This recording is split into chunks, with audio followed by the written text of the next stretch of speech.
it, but I'll get it up. Hold on.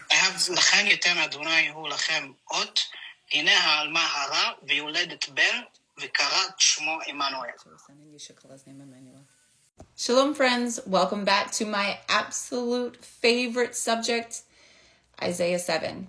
Let's get started. So the question is being asked by the commenter here, and as well as the original video, how is it that Jesus fits into the narrative of Isaiah chapter 7 when historically Isaiah chapter 7 is about this war, this civil war going on? In particular, what the Orthodox Jew who is speaking, he's reciting the verse, the Lord is going to give you a sign, the Alma is going to conceive and give birth to a son, you shall call his name Emmanuel.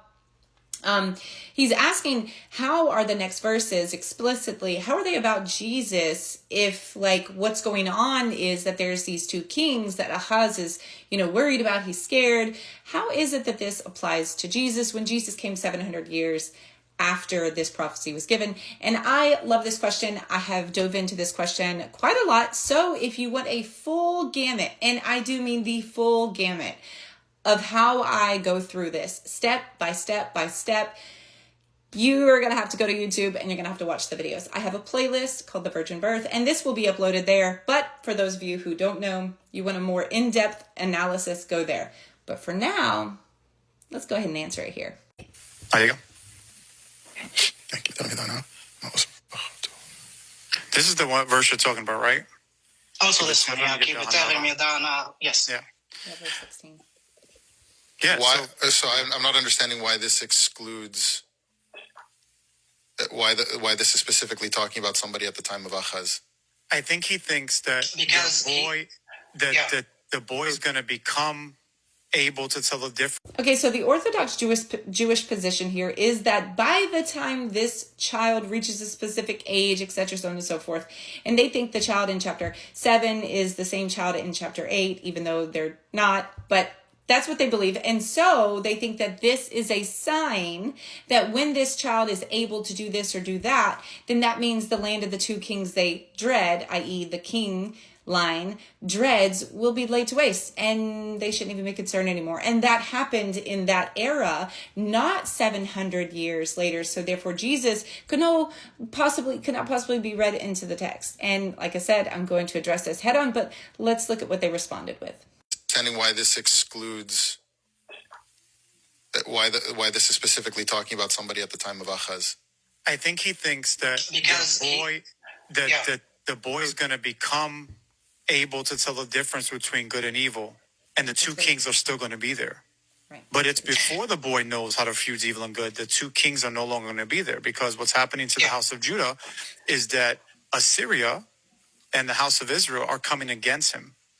Verse 17. So the two kings which he dreaded will be abandoned. So before this boy comes, the boy who's going to become, that's from a sign from the Lord. Yeah. Before this boy comes, these two lands are no longer going to exist. Exactly.